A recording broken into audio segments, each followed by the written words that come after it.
சரி, இப்போ போன வகுப்புல ஆர்டிகல் 15 தான் முடிச்சிருந்தோம். இந்த வகுப்புல இருந்து நம்ம ஆர்டிகல் 16 அடிப்படை உரிமைகள்ல இருந்து பார்க்க போறோம். சரிங்களா? அடிப்படை உரிமைகள்ல ஆர்டிகல் 16 என்ன சொல்லுது பாருங்க.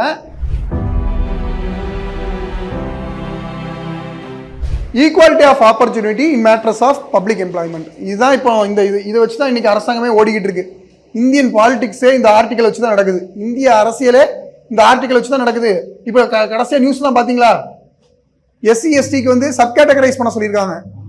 கிரீமி லேயர் இந்த கான்செப்ட்லாம் பார்த்தோமா? போன கிளாஸ்ல கூட நான் சொன்னேன் பாலாடை கோட்பாடு அப்படின்னு.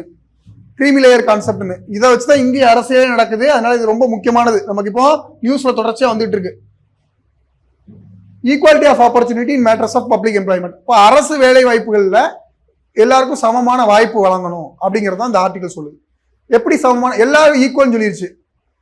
எஸ்சி எஸ்டி எம்பிசி ஓசி யாரானாலும் இருக்கட்டும், எப்படினாலும் இருக்கட்டும், பிசிக்கலி சேலஞ்சோ யாருனாலும் இருக்கட்டும், அதெல்லாம் எனக்கு தெரியாது. அரசு வேலை வாய்ப்புகள்ல எப்படி எல்லாரும் சமம் அப்படின்னு சொல்லிட்டாங்க.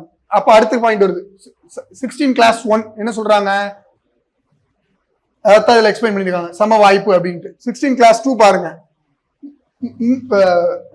இதுல ஒரு வார்த்தை விட்டுருக்கேன், என்ன நான் சொல்றேன் கவனிங்க. இந்தியன் சிட்டிசன்ஸ், இந்திய குடிமகன்கள் இருக்காங்கல்ல, இந்திய குடிமகனை religion, race, caste, sex, place of birth, descent and residence, மொத்தம் 7 வருது. போன இதுல 5 பார்த்தோம். என்னெல்லாம் பார்த்தோம் போன இதுல? மதம், இனம், சாதி, பாலினம், பிறப்பிடம், இந்த 5 தான் பார்த்தோம் ஆர்டிகல் 15ல. ஆர்டிகல் 16ல எக்ஸ்ட்ரா 2 வருது, பரம்பரை மற்றும் உறைவிடம். இப்ப இதெல்லாம் கொஞ்சம் வச்சு ஒருத்தரை வந்து என்ன பண்ணக்கூடாது? அரசு வேலை வாய்ப்பு கொடுக்கறதுல பாகுபாடு காட்டக்கூடாது. இந்த 7 விஷயத்தை வச்சு மட்டும்தான் காட்டக்கூடாது. எதெல்லாம் வச்சு? மதத்தை வச்சு, இனத்தை வச்சு, ஜாதியை வச்சு, பாலினத்தை வச்சு, பிறப்பிடம் வச்சு, பரம்பரையை வச்சு, உறைவிடம் வச்சு. இப்ப உங்கள்கிட்ட தான் கேள்வி கேட்க போறேன், நீங்க தான் இப்ப பதில் சொல்ல போறீங்க. இன்னைக்கு சிஸ்டம் இருக்கு, கோட்டா இருக்கு, நம்ம எல்லாம் பரிட்சை எழுதுறீங்க, உங்களுக்கு ஓரளவு நாலேஜ் இருக்கும். மதம் வச்சு எங்கேயாவது கோட்டா இருக்கா தமிழ்நாட்டுல? தமிழ்நாட்டுல மதம் வச்சு கோட்டா இருக்கா இல்லையா? இல்லையா? பிசிஎம், பிசிஎம்னு ஒரு கான்செப்ட் இருக்கா? ரைட். இனம் வச்சு இருக்கா? ரேஸ், ரேஸ வச்சு இல்ல, ரேஸ வச்சு எந்த கான்செப்டும் இல்ல. பாலினம் வச்சிருக்கா? இருந்துச்சு, இப்ப எடுத்துட்டாங்க. போன இதுக்கு முன்னாடி வரைக்கும் பெண்களுக்கு நிறைய இடம் ஒதுக்கீடு கொடுத்துட்டு இருந்தாங்களா? ஸ்டாலின் கவர்மெண்ட் வந்த உடனே கொடுத்தாங்களா? அதுக்கப்புறம் அதை இப்ப எடுத்துட்டாங்க. அடுத்து பிறப்பிடம் வச்சிருக்கா? நீ பிறந்த இடத்த வச்சு உங்களுக்கு இங்க உங்களை வந்து வேலை வாய்ப்புல முன்னுரிமை இல்லாம இருக்கிறது இருக்கா?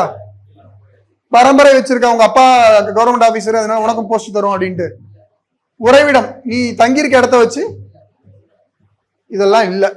இந்த 7 கவனிங்க, இந்த 7 விஷயத்தை வச்சு பாகுபாடு காட்டக்கூடாதுன்னு அரசாங்கம் சொல்லியிருக்கு, இந்திய அரசியலமைப்பு சட்டம் சொல்லியிருக்கு. ஆனா இதுக்கு சில விதிவிலக்குகள் இருக்கு. என்னெல்லாம் விதிவிலக்கு? ஃபர்ஸ்ட் பாருங்க, பிளேஸ் ஆஃப் ரெசிடென்ஸ். உறைவிடத்தை வச்சு உங்களுக்கு என்ன பண்ண முடியும்? பாகுபாடு காட்ட முடியும். எப்படி பாகுபாடு காட்டுவாங்க உறைவிடத்தை வச்சு? இப்போ நெய்வேலி சுரங்கம் இருக்கு. நெய்வேலி சுரங்கத்துல அங்க இருக்கக்கூடிய மக்களை வந்து அங்கிருந்து அப்புறப்படுத்திட்டு அந்த சுரங்கத்தை எடுத்து அரசாங்கம் வந்து வேலை பார்க்கறாங்க. அப்ப அங்கிருந்து அப்புறப்படுத்தப்பட்ட மக்களுக்கு அங்க வேலை வாய்ப்புல முன்னுரிமை கொடுப்பாங்க. கூடங்குளம் அணுமின் நிலையம் இருக்கு, திருநெல்வேலி தூத்துக்குடியை சேர்ந்தவங்களுக்கு தான் ஃபர்ஸ்ட் ப்ரிஃபரன்ஸ் கொடுப்பாங்க அங்க வேலை வாய்ப்புல. அப்போ ஒரு உறைவிடம் வச்சு, நீங்க வசிப்பிடத்தை வச்சு உங்களால என்ன பண்ண முடியும்? வேலை வாய்ப்புல முன்னுரிமை கொடுக்கலாம். அது ஒரு விதிவிலக்கு. ஏன்னா அவனுடைய இடத்த அவன் இழக்கிறான், சுத்த காத்த இழக்கிறான். கூடங்குளம் வர்றதுனால அவனோட இடம் போகுது, காற்று போகுது, மாசடையுது. அப்ப அவன் பாதிப்படைகிறான். அதே மாதிரி நெய்வேலியில இருக்கிறவன் அவனோட சொந்த வீடு போகுது, அவனோட நிலம் போகுது. அப்ப அதுக்கு அரசாங்கம் காம்பன்சேட் பண்றதுக்காக வீட்டுல அவன் என்ன படிச்சிருக்கானோ அதுக்கு தகுந்த மாதிரி வேலை வாய்ப்பு கொடுப்பாங்க. வேலை வாய்ப்புல முன்னுரிமை கொடுக்கலாம். இப்போ ஆந்திர பிரதேஷ் மட்டும் கொடுத்துட்டு இருக்காங்க. ஆந்திர பிரதேஷ்ங்கிற ஸ்டேட் மட்டும் கொடுத்துக்கிட்டு இருக்கிறாங்க. அடுத்து பேக்வர்ட் கிளாஸ், பிற்படுத்தப்பட்ட வகுப்பினர். இப்போ ஜாதி ரீதியாக பாகுபாடு காட்டக்கூடாதுன்னு இருக்கு. ஜாதி ரீதியாக பாகுபாடு காட்டக்கூடாதுன்னா ஓபிசி, எம்பிசி, எஸ்சி, எஸ்டி இவங்களுக்குலாம் சீட்டே கிடைக்காது தானே? எல்லாரும் ஈக்குவல். அப்ப எல்லாரும் கோட்டாவே கிடையாது, எல்லாரும் ஈக்குவலா போட்டி போடுங்கன்னு தான் இதோட அர்த்தம். ஆனா இப்ப ஜாதி ரீதியாக ஒரு விதிவிலக்கு கொடுத்துருக்கான். எப்படி விதி கொடுத்துருக்கான்? பிற்படுத்தப்பட்டோர். எப்படி பிற்படுத்தப்பட்டோர்? சோசியலி அண்ட் எஜுகேஷனலி, எக்கனாமிக்கலி இல்ல, socially and educationally. Socially and educationally இருக்கிறவங்களுக்கு என்ன சொல்றாங்க? சோசியலினா சமூக ரீதியாகவோ, எஜுகேஷனலினா கல்வி ரீதியாகவோ பிற்படுத்தப்பட்ட மக்களுக்காக நம்ம வந்து என்ன பண்ணலாம்? கோட்டா கொடுக்கலாம். அதனாலதான் இன்னைக்கு வந்து ஓபிசி, எம்பிசி, எஸ்சி, எஸ்டின்னு உங்களுக்கு கோட்டா கொடுத்துக்கிறாங்க கேஸ்ட் அடிப்படையில். அப்போ கேஸ்டுக்கும் என்ன இருக்கு? விதிவிலக்கு இருக்கு. மூணாவது ரிலீஜியஸ் இன்ஸ்டிடியூஷன். இப்போ குரூப் 2 எழுதுனீங்கன்னா ஹிந்து அறநிலைத்துறை போலாமா? ஹிந்து அறநிலைத்துறைக்கு போறதுக்கு நீங்க கிறிஸ்டியனா இருந்தா போக முடியாது, முஸ்லீமா இருந்தா போக முடியாது, ஹிந்துவா இருந்தா மட்டும்தான் போக முடியும். அப்ப அதுல மத ரீதியாக பாகுபாடு காட்டுறாங்க. ஏன்னா ஹிந்து என்டோமென்ட் போர்டு ஒரு இந்துவால தான் அதுல வேலை பார்க்க முடியும். அப்ப மத ரீதியாக இங்க பாகுபாடு காட்டுவாங்க. புரியுதா? மூணாவது புரிஞ்சுதா? நாலாவது எக்கனாமிக்லி வீக்கர் செக்ஷன், பொருளாதாரத்தில் பின்தங்கிய வகுப்பினர்களுக்கும் கொடுக்குறாங்க. இந்த 4 விதிவிலக்கு. ஆர்டிகல் 16க்கு இந்த 4 விதிவிலக்கு. ஆர்டிகல் 16 அப்ப என்னது? அரசு வேலை வாய்ப்புல ஈக்குவல் சமத்துவம் கொடுக்கிறது, சம வாய்ப்பு கொடுக்கிறது. அரசு வேலை வாய்ப்புல சம வாய்ப்பை நல்கிறது. எந்த 7 விஷயத்தின் அடிப்படையில பாகுபாடு காட்டக்கூடாது? மதம், இனம், ஜாதி, பாலினம், பிறப்பிடம், பரம்பரை அணியில் இல்லாட்டி உறைவிடம். உறைவிடம்னா வசிப்பிடம், நீங்க தங்கி இருக்கக்கூடிய. நீங்க பிறப்பிடம் வேற இருக்கும், உறைவிடம் வேற இருக்கும்.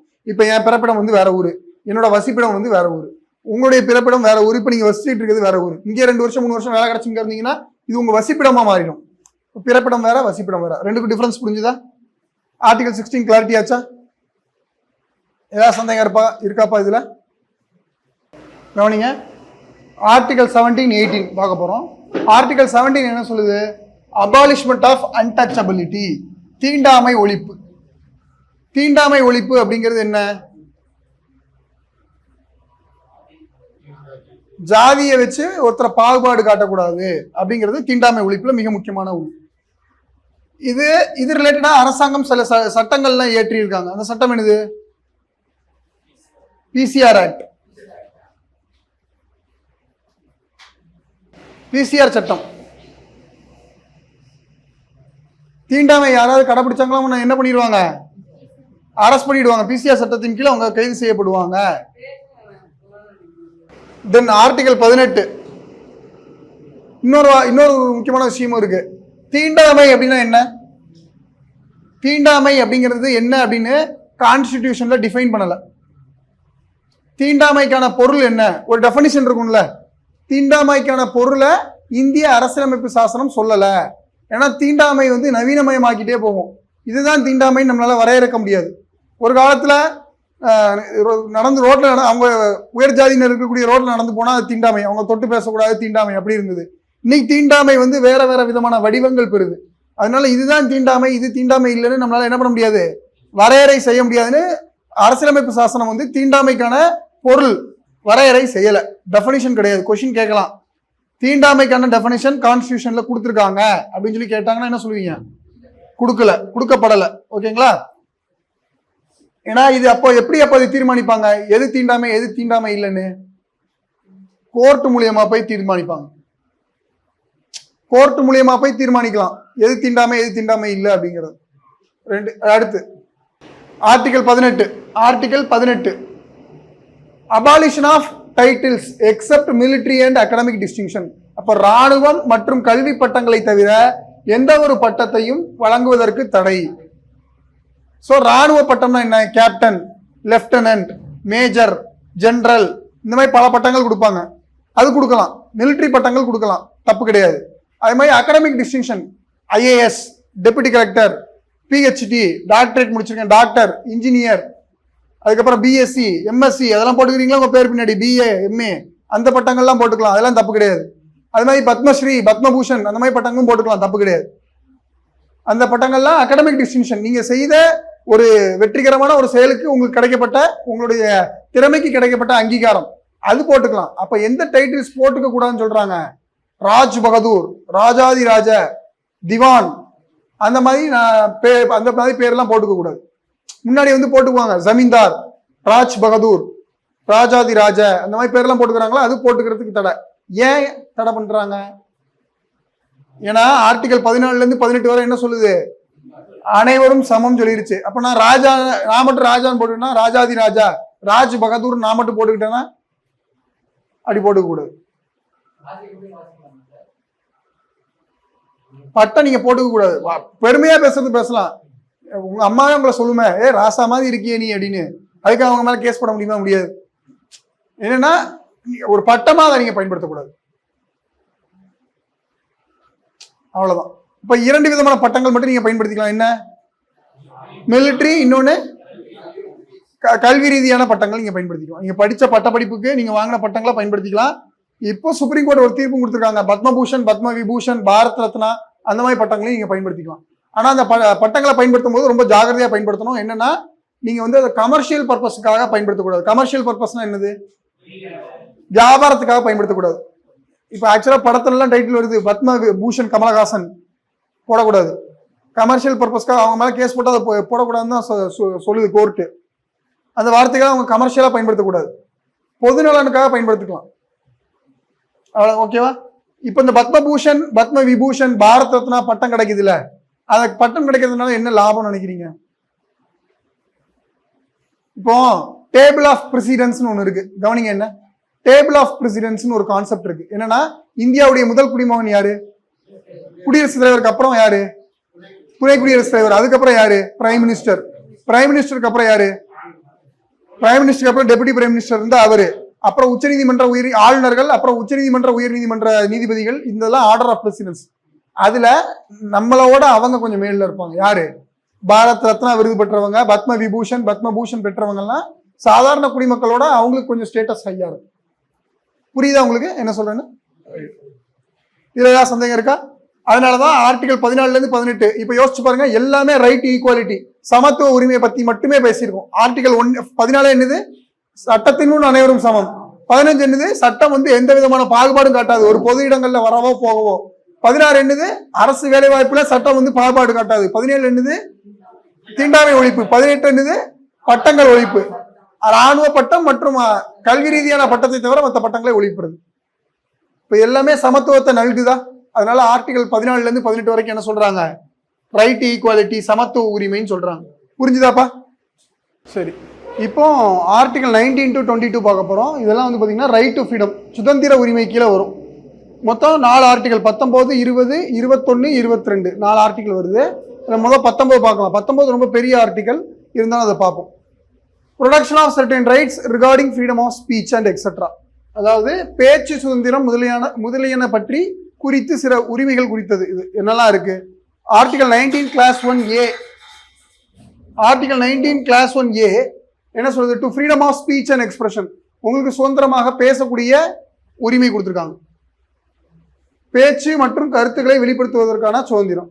நீங்க பேசலாம், உங்களுக்கு வேண்டியதை பேசலாம், உங்களுடைய கருத்துக்களை சுதந்திரமா நீங்க வெளிப்படுத்தலாம். அதுக்கான சுதந்திரம் உங்களுக்கு கொடுக்கப்பட்டிருக்கு 19A. 19(1) கிளாஸ் B என்ன சொல்லுது? To assemble peacefully without arms. அதாவது ஆயுதங்களின்றி ஒன்றாக கூடுவதற்காக நமக்கு அனுமதி இருக்கு. இப்போ ஏதோ ஒரு இடத்துல நம்ம எல்லாரும் ஒன்னா கூடி பேசலாம், என்னெல்லாம் செய்யலாம். ஆயுதங்கள் இல்லாம கூடணும், ஆயுதங்கள் இல்லாம கூடணும், அது ரொம்ப முக்கியம். 3வது, to form association or union or cooperative society. நீங்க நம்ம எல்லாம் சேர்ந்து ஒரு அசோசியேஷன், ஒரு சங்கம் உருவாக்கலாம், ஒரு கழகம் உருவாக்கலாம், அப்படி இல்லாட்டி ஒரு கோஆபரேட்டிவ் கூட்டுறவு சங்கங்களும் நம்ம உருவாக்கலாம். இதுக்கான உரிமைகள்லாம் நமக்கு வழங்கப்பட்டிருக்கு. டி என்ன சொல்லுது? இந்திய நாட்டுக்குள்ள நம்ம எங்கனாலும் ஃப்ரீயா போயிட்டு ஃப்ரீயா வந்துக்கலாம், இங்க போனோம் அங்க போகணுங்கிற ரெஸ்ட்ரிக்ஷன்ஸ் கிடையாது. என்ன சொல்லுது? நீங்க விரும்பின இடத்துல தங்கிக்கலாம். நீங்க உங்க ஊர்ல இருந்தீங்க, இப்ப இங்க வந்து இங்க தங்கி இருக்கீங்க, இங்க தங்கக்கூடாது வைக்கக்கூடாது யாராலையும் சொல்ல முடியாது.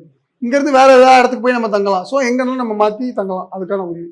இதெல்லாம் நான் டீட்டெயில்டா மறுபடியும் சொல்றேன், ஜஸ்ட் என்னன்னா தெரிஞ்சுக்கலாம். எஃப் விட்டாங்க பாருங்க, 19E அப்புறம் எஃப் தானே வரும். எஃப் கட் ஆயிருச்சு, எஃப்க்கு பதிலாக அதுக்கப்புறம் அடுத்து என்ன வந்திருக்கு? ஜி வந்திருக்கு. ஜி என்ன சொல்லுது? நீங்க எந்த தொழில்னாலும் பார்க்கலாம், you can freely practice.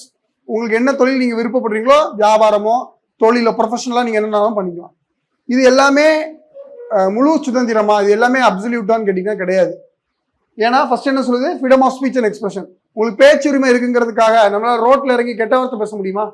Unparliamentary words, பாராளுமன்றத்தில் பேசத்தக்க வார்த்தை இல்லாத வார்த்தைகள் பயன்படுத்த முடியுமா?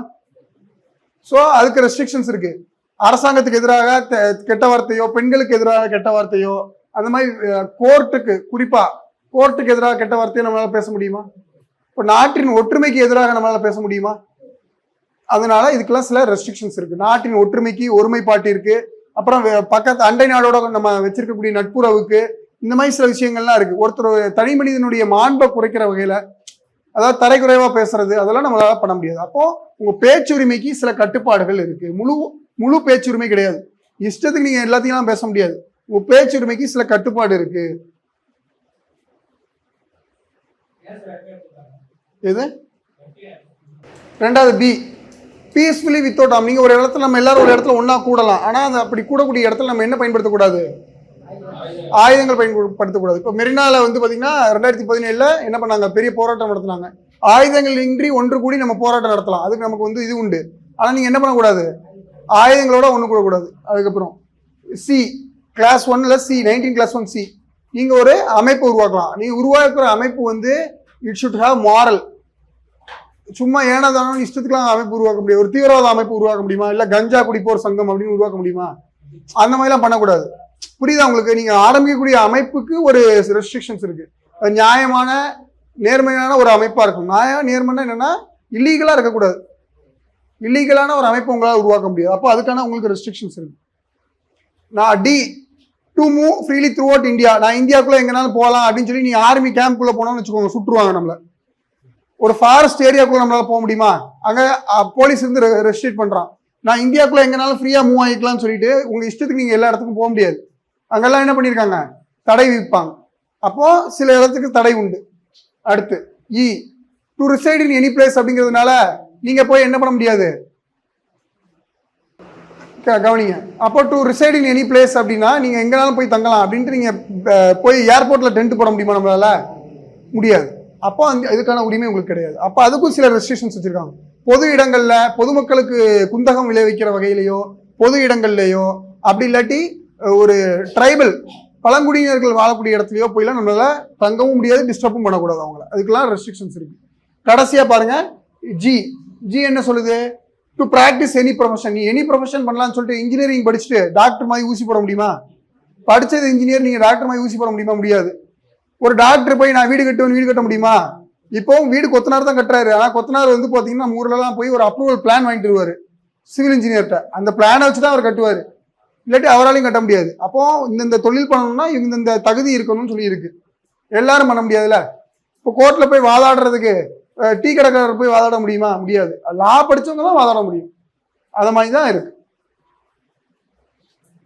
அது மாதிரி ட்ரேடு, எல்லா ட்ரேடும் பண்ணலாம் அப்படிங்கிறதுக்காக நம்மளால கஞ்சா வியாபாரம் பண்ண முடியாது, இல்லீகலான ட்ரேட் பண்ண முடியாது. அப்போ ட்ரேட் பண்றதுக்கும் உங்களுக்கு ஒரு மொராலிட்டி இருக்கும். என்ன பொருட்கள்லாம் வியாபாரம் பண்ண முடியும் அதான் பண்ண முடியும்.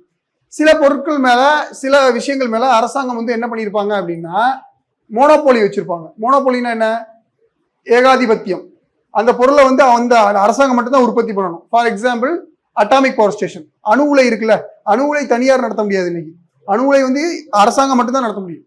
அப்போ அந்த மாதிரி சில துறைகள் மட்டும் அரசாங்கத்துடைய முழு கண்ட்ரோல்ல இருக்கும். மற்ற சில துறைகள்லாம் அரசாங்கம் வந்து பிரைவேட் கொடுத்துருப்பாங்க, அதை நீங்க எடுத்து தொழில் பண்ணிக்கலாம்.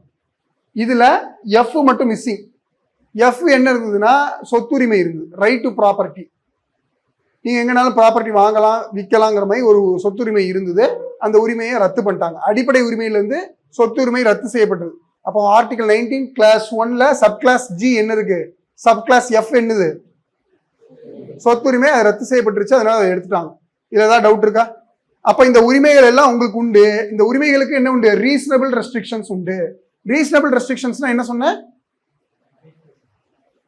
முழு சுதந்திரம் கிடையாதுப்பா, அதுக்கு உங்களுக்கு சில விதமான தடை உண்டு. ஓகேவா? சில கட்டுப்பாடுகள்லாம் உங்களுக்கு உண்டு. என்னெல்லாம்?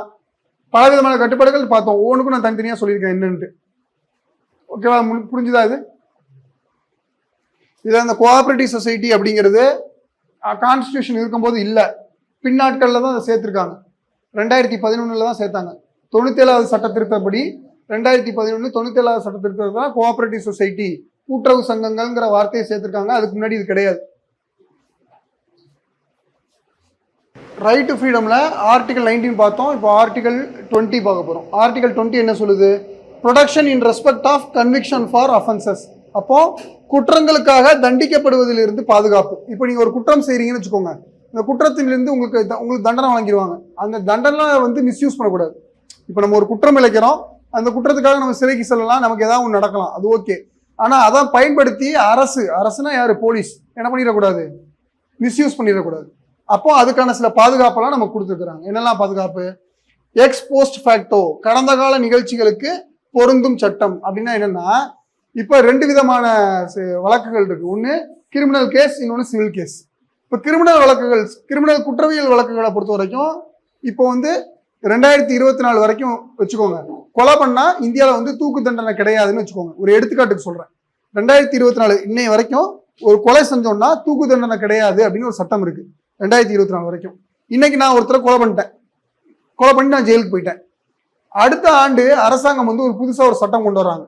என்ன பண்றாங்கன்னா, கொலை பண்ணாங்கன்னா இனிமேல் நாங்கள் தூக்கு தண்டனை கொடுக்க போறோம் அப்படின்னு கொண்டு வந்தாங்கன்னு வச்சுக்கோங்க. அந்த சட்டம் கொண்டு வந்த நாள்ல இருந்து தான் அந்த தூக்கு தண்டனை செல்லுபடியாகும். முன்னாடியே நான் கொலை பண்ணிட்டு ஜெயில இருக்கேன்ல, அவங்களால என்ன பண்ண முடியாது, தூக்குல போட முடியாது. அப்போ நம்ம என்ன குற்றம் செஞ்சிருக்கோமோ அன்னைக்கு குற்றத்துக்கு என்ன தண்டனை அன்னைக்கு இருக்கோ அதை மட்டும் தான் வழங்க முடியும். இது குற்றவியல் வழக்குகளுக்கு மட்டும்தான் பொருந்தும். இது சிவில் கேஸ் இருக்குன்னு வச்சுக்கோங்க. ஃபார் எக்ஸாம்பிள், இப்போ நீங்க வந்து உங்களுக்கும் உங்க மனைவிக்கும் டைவர்ஸ் ஆயிருக்கு. நீங்க டைவர்ஸ் அப்ளை பண்றப்ப உங்களுடைய ஜீவனாம்சம் படி உங்களுக்கு அன்னைக்கு ஒரு ரேட் வந்து ஒரு 6 லட்சம் கொடுக்கணும், 10 லட்சம் கொடுக்கணும் வச்சுக்கோங்க. இன்னைக்கு நீங்க பொருளாதார ரீதியாக நல்ல முன்னேறி இன்னொரு இடத்துல இருக்கீங்கன்னா அப்போ வந்து நீங்க இன்னும் கூட பணம் கட்ட சொல்லுவாங்க. அதே மாதிரி ஃபைன் வந்து அன்னைக்கு 500 ரூபா இருந்தது, இன்னைக்கு அந்த ஃபைனையும் சேர்த்து, அப்ப 2000 எனக்கு 500 ரூபா ஃபைனு, இன்னைக்கு அது ரேட்டு பார்த்தீங்கன்னா 5000 ரூபா. 2500 ரூபாயோட மதிப்பு இன்னைக்கு 5000 ரூபா ஆயிடுச்சு. ஸோ ஃபைன் அப்படி இன்க்ரீஸ் பண்ணி கொடுக்கும். அப்போ சிவில் கேசஸுக்கு என்ன பண்ண முடியும், மாற்றுவாங்க. ஆனா குற்றவியல் வழக்குக்கு என்ன பண்ண முடியாது. அன்னைக்கு என்னைக்கு சட்டம் இயற்றுறாங்களோ அந்த தேதியில இருந்து தான் செல்வம், பின்னாடி கொண்டு போய் சேர்க்க முடியாது. அதான் நமக்கு இதுக்கு வழங்கிய பாதுகாப்பு. ஃபர்ஸ்ட் புரிஞ்சுதா? எல்லாம் தான் குற்றவியல் வழக்குல எல்லாம் என்னெல்லாம் வருதோ அது எல்லாருக்குமே. குற்றவியல் வழக்குல அன்னைக்கு என்ன தண்டனை இருக்கோ அந்த தண்டனையின் படி கொடுப்பாங்க, பின்னாடி வகை கொடுக்க முடியாது. அவ்வளவுதான். டபுள் ஜியோபாரிட்டினா ஒரே ஒரு குற்றத்துக்கு 2 முறை நம்ம தண்டிக்க முடியாது. ஒரு செய்த குற்றத்துக்காக 2 முறை தண்டிக்க முடியாது. இதுக்கு ஃபேமஸா ஒரு படம் வந்து உண்டு. சரத்குமாரும் ரகுவரனும் நடிச்சிருப்பாங்க. ரகுவரன் வந்து இன்சூரன்ஸுக்காக என்ன பண்ணிடுவான்னா, சரத்குமார் அவனை கொண்ட மாதிரி செட்டப் பண்ணி நாட்டை விட்டு தப்பிச்சு போயிடுவான், ஊரை விட்டு தப்பிச்சு போயிடுவான். அவனை கொண்டுட்டதான் நினைச்சு சரத்குமார் வந்து 15 ஆண்டு காலம் சிறையிலேயே இருந்துட்டு வெளியே வருவான். வெளியே வந்து பார்த்தா இவன் உயிரோட சுத்திக்கிட்டு இருப்பான்.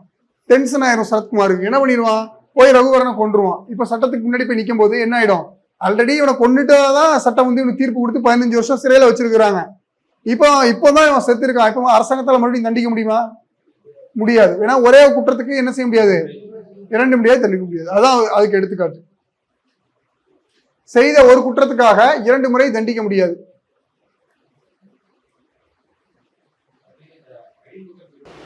அதுக்கடுத்து நோ செல்ஃப் இன்கிரிமினேஷன்னா நீயே இந்த குற்றம் செஞ்சேன்னு சொல்லி ஒத்துக்கோன்னு வந்து உங்களை போலீஸ் கம்பல் பண்ண முடியாது. அப்படியே கம்பல் பண்ணி நீங்க சொன்னாலும் என்னன்னா அதை ஏத்துக்க மாட்டாங்க அரசாங்கம். அவங்க கண்டிப்பா ஒரு ஆதாரம் வேணும். அதுக்குன்னு இவன் இருக்கான்ல, அந்த பர்டிகுலர் குற்றவாளி இருக்கான்ல, அவன் அதுக்குன்னு போலீஸுக்கு கோஆப்ரேட் பண்ணாம இருக்கக்கூடாது. நானே ஒத்துக்க மாட்டேன்னு சொல்லிட்டு என்னோட சைனை போட மாட்டேன்னு சொல்றது, என் பேச்சு குரல்ல டெஸ்ட் பண்றதுக்கு, அதுக்கப்புறம் வந்து பாத்தீங்கன்னா ரத்தம் பிளட் சாம்பிள்ஸ் கொடுக்கறதுக்கு, டிஎன்ஏ டெஸ்டிங் கொடுக்கறதுக்கு, இதெல்லாம் அவன் ஒத்துழைக்கணும் குற்றவாளி. இல்ல நான் வந்து என்னையே நீங்க குற்றம் சாட்ட சொல்றீங்க, அதனால என் டிஎன்ஏ தர மாட்டேன், ஹேர் சாம்பிள்ஸ் தர மாட்டேன்லாம் சொல்ல முடியாது. கொடுக்கணும், கொடுத்தே ஆகணும். ஆனா என்ன பண்ண முடியாது, நானே தான் குற்றம் செஞ்சேன்னு ஒத்துக்க சொல்லி கம்பல் பண்ண மாட்டாங்க. அப்படி கம்பல் பண்ணாங்கனாலும் அது செல்லாது. ஓகேவா? கைப்பட எழுதுவாங்கனாலும் அது செல்லாது. இது 3 புரிஞ்சுதா? அப்போ ஒரு குற்றம் செய்து நம்ம சிறைக்கு போயிட்டோம் அப்படின்னா நமக்கு 3 விதமான பாதுகாப்பு இருக்கு அடிப்படை உரிமையில். என்னெல்லாம்? எக்ஸ்போஸ் ஃபேக்டோ, கடந்த கால நிகழ்வுக்கு பொருந்தும் சட்டம். 2வது டபுள் ஜியோபாரிட்டி, இரட்டை இடர் அல்லது இரட்டை தண்டனை. 3வது நோ செல்ஃப் இன்கிரிமினேஷன், தன்னைத்தானே குற்றம் சாட்டி கொள்ளுது. இந்த 3 கிடையாது. புரிஞ்சுதா?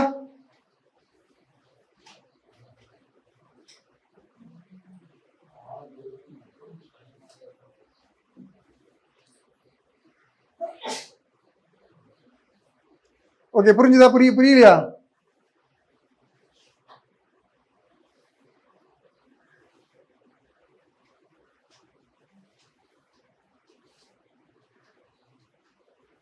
போலீஸ் அவனை குற்றம் நான் தான் பண்ணிருக்கேன்னு சொல்லி அவனை அடிச்சு ஒத்துக்க வைக்க முடியாது. அப்படி ஒத்துக்க வச்சாலும் அது செல்லாது.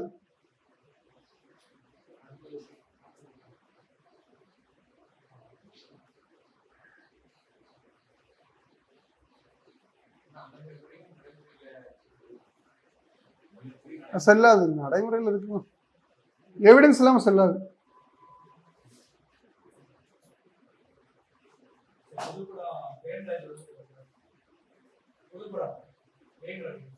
என்ன படம்? சரி வாங்க, ஆர்டிகல் 21. ஆர்டிகல் 21 வந்து பாத்தீங்கன்னா protection of life and personal liberty, வாழும் உரிமை மற்றும் தனி மனித சுதந்திரம். ரொம்ப ரொம்ப முக்கியமான ஆர்டிகல். ஆர்டிகல் 21 ரொம்ப ரொம்ப முக்கியமான ஆர்டிகல். இந்தியா இருக்கக்கூடிய எல்லா ஆர்டிகல்லையும் ரொம்ப முக்கியமான ஆர்டிகல் வந்து ஆர்டிகல் 21 தான். இது என்ன சொல்றாங்க, ஒருவரை தண்டிக்கணும்னா அரசாங்கம் சட்டம் இயற்றி மட்டும்தான் தண்டிக்க முடியும். சட்டம் இயற்றாம ஒருத்தருக்கு தண்டனை வழங்க முடியாது. சட்டம் இயற்றாம ஒருத்தருடைய உரிமையையும் பறிக்க முடியாது. ஒருத்தருடைய உரிமை பறிக்கப்படணும், இல்லாட்டி சட்டத்தை ஏற்றி ஏதாவது அடிப்படை உரிமைகள் ஏதாவது மாற்றம் கொண்டு வரணும்னா சட்டத்தால மட்டும்தான் முடியுமே தவிர, சட்டம் இயற்றி மட்டும்தான் பண்ண முடியுமே தவிர மற்ற எந்த வழியிலையும் என்ன பண்ண முடியாது, அடிப்படை உரிமைகளை பறிக்க முடியாது. அதான் சொல்லியிருக்காங்க. No person shall be deprived of his life and personal liberty except according to the procedure established by the law. என்ன சொல்றாங்க, சட்டத்தால் உண்டாக்கப்பட்ட நடைமுறைகளின் படி அல்லாமல் எவரிடமிருந்தும் வாழும் உரிமையையும் தனிமனித சுதந்திரத்தையும் பறித்தல் இயலாது. அப்போ சட்டத்தின்படி உங்கள்கிட்ட பறிக்கலாம். சட்டம் இயற்றி உங்கள்கிட்ட உங்களுடைய உரிமைகளை என்னால பறிக்க முடியும், சட்டம் இயற்றாம பறிக்க முடியும்.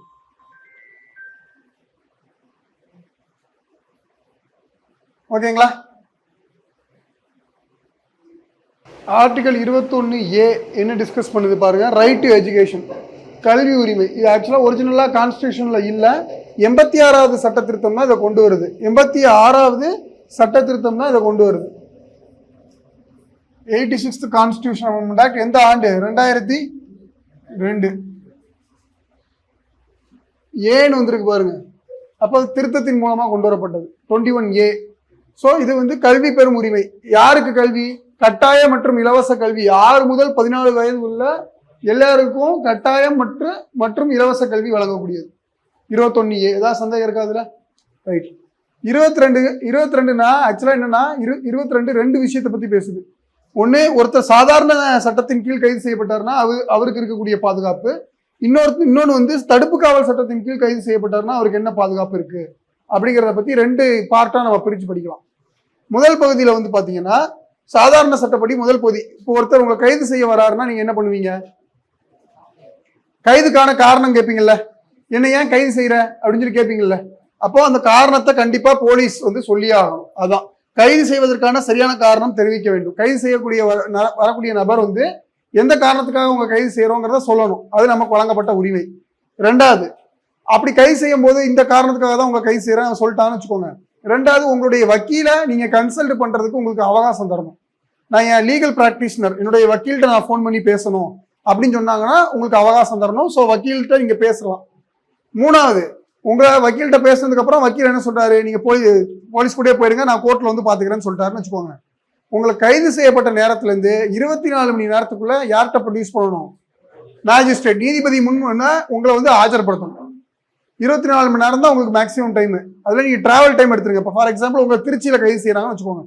திருச்சியில கைது செய்யறாங்க, உங்களை வந்து செங்கல்பட்டு கோர்ட்ல ப்ரொடியூஸ் பண்ணணும்னா திருச்சியில இருந்து செங்கல்பட்டுக்கு வரக்கூடிய நேரத்தை கழிச்சுட்டு 24 மணி நேரத்துக்குள்ள நம்ம என்ன பண்ணணும்? அந்த கைது செய்யப்பட்ட நபரை வந்து என்ன பண்ணுவாங்க? கோர்ட் ஜட்ஜு முன்னாடி ப்ரொடியூஸ் பண்ணணும். அப்ப இந்த 3 நமக்கு வழங்கப்பட்ட பாதுகாப்பு. இப்போ போலீஸ் கைது செய்ய வந்தாங்கன்னா என்ன காரணத்துக்காக கைது செய்யறாங்க, கைது செய்த பிறகு நம்ம வக்கீல்கிட்ட பேசக்கூடிய உரிமை, அதுக்கப்புறம் 24 மணி நேரத்துக்குள்ள என்ன பண்ணணும்? நம்மள மேஜிஸ்ட்ரேட் முன்னாடி ப்ரொடியூஸ் பண்ணணும், நீதிபதி முன்னாடி நம்ம நிறுத்தணும். சாதாரண சட்டம் புரிஞ்சுதா? இதுலயே வந்து பாத்தீங்கன்னா தடுப்பு காவல் சட்டம்னு இன்னொரு பிரிவு இருக்கு, பிரிவென்டிவ் டிடக்ஷன். இது வந்து நீங்க குற்றம் செஞ்சீங்கன்னா உங்களை கைது செய்யக்கூடியது சாதாரண சட்டம். ஆனா நீங்க குற்றமே செய்யாம இருப்பீங்க, ஆனா உங்களை கைது செஞ்சிருவாங்க. ஏன்னா முன்னெச்சரிக்கை கருதி இந்த நபர் வந்து குற்றம் செய்ய வாய்ப்பு இருக்கு அப்படின்னு. இப்போ பொதுவா வந்து தமிழ்நாட்டில் வந்து பாத்தீங்கன்னா டிசம்பர் 6 எந்தெல்லாம் ஊர்ல வந்து கம்யூனல் சென்சிட்டிவ் ஏரியான்னு வச்சுக்கோங்க, அதாவது ஹிந்து முஸ்லீம் கலவரம் வரக்கூடிய பகுதிகள் இருக்கக்கூடிய இடத்தெல்லாம் டிசம்பர் 6க்கு ஒரு 3 நாள் முன்னாடி என்ன பண்ணிடுவாங்கன்னா பெருந்தலைவர்கள் எல்லாத்தையும் கைது செய்து உள்ள வச்சிருவாங்க ஜெயில. ஏன்னா மத கலவரம் வந்துடக்கூடாது அப்படிங்கிறதுக்காக. ஸோ அந்த மாதிரி வருமுன் காப்பது. அப்போ முன்கூட்டியே உங்களை கைது செய்து தடுப்பு காவலில் வைக்கக்கூடிய சட்டம் தான் இது. நீங்க இதுக்கு குற்றம் செஞ்சிருக்கணும்னு அவசியம் இல்லை. ஆனா நீங்க குற்றம் செய்ய கூடும் அப்படின்னு அரசாங்கமோ உளவுத்துறையோ உங்களை வாட்ச் பண்ணாங்கன்னா அப்போ உங்களை கைது செய்து என்ன பண்ணலாம்? சிறைச்சாலையில் வைக்க முடியும். அப்படி மேக்சிமம் எவ்வளவு நாள் வைக்க முடியும் சிறைச்சாலையில? உங்களை 3 மாசம் தான் வைக்க முடியும், அதிகபட்சம் 3 மாசம் தான் வைக்க முடியும். 3 மாசத்தை தாண்டி உங்களை சிறையில வைக்கணும் அப்படின்னா யாருக்கு அதிகாரம் இருக்கு? ஒரு நீதிபதி குழுவுக்கு அதிகாரம் இருக்கு. ஒரு நீதிபதி குழுட்ட பரிந்துரைக்கு போவாங்க. அந்த நீதிபதி குழு இந்த காரணத்துக்காக தான் நீங்க வைக்கணும்னு சொல்லுவாரு. அப்போ நீதிபதி குழு பரிந்துரை இல்லாம ஒருவரை மேக்சிமம் நம்ம எவ்வளவு நாள் தடுப்பு காவலில் வச்சிருக்க முடியும்? 3 மாசம். மேக்சிமம் 3 மாசத்துக்கு தான் வைக்க முடியும். அந்த நீதிபதி குழு அப்படிங்கிறது வந்து அது ஒரு அட்வைசரி கமிட்டி, ஒரு பரிந்துரை குழு. அந்த அந்த குழு வந்து சொல்லுவாங்க வைக்கலாம் வைக்க வேண்டான்ட்டு. அப்போ நம்ம நாட்டில் என்னெல்லாம் ப்ரிவென்டிவ் டிடக்ஷன் இருக்கு? கிட்டத்தட்ட 10 சட்டங்களுக்கு மேல இருக்கு. சில சட்டங்களை ரத்து பண்ணிட்டாங்க. குறிப்பா வந்து பாத்தீங்கன்னா தடா சட்டம் வந்து 1985 கொண்டு வந்தது. 1995 இந்த சட்டத்தை வந்து என்ன பண்ணிட்டாங்க? நீக்கிட்டாங்க. இப்ப தடா இல்லை. ஸோ என்ன, இப்போ உங்களுக்கு எக்ஸாம்பிளுக்கு ஈஸியா உங்களுக்கு ஃபெமிலியரா தெரிஞ்ச சட்டங்களை மட்டும் நான் போட்டிருக்கேன். ஃபர்ஸ்ட் பாருங்க, ப்ரிவென்டிவ் டிடக்ஷன் ஆக்ட், தடுப்பு காவல் சட்டம் 1950 இப்போ வரைக்கும் இருக்கு. அடுத்து நேஷனல் செக்யூரிட்டி ஆக்ட், தேசிய பாதுகாப்பு சட்டம்.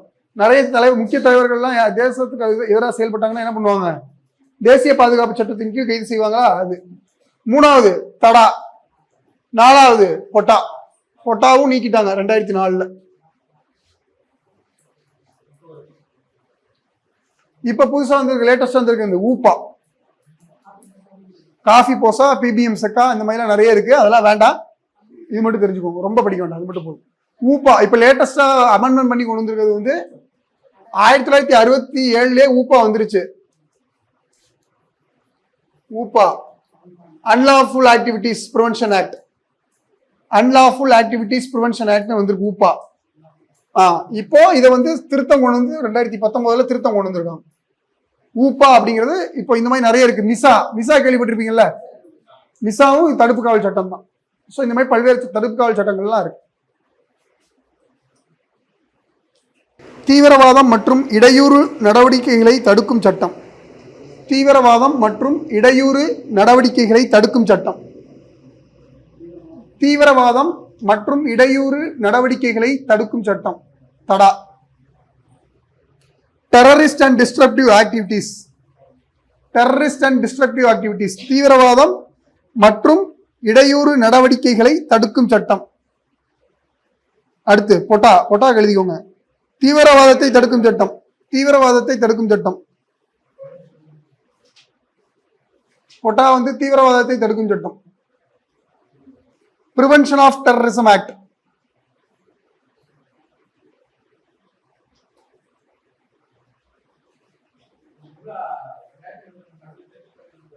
புரியல.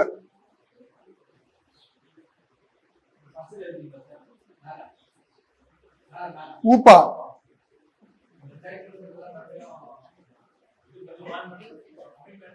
2019 இந்த சட்டம் மூலமாக கொண்டு வந்து 1967. இப்ப இதுல திருத்தம் கொண்டு வந்திருக்காங்க சட்டத்துல 2019. 2019 தான் கன்ஃபார்ம். அமித்ஷா தான் கொண்டு வந்தார் பார்லிமெண்ட்ல.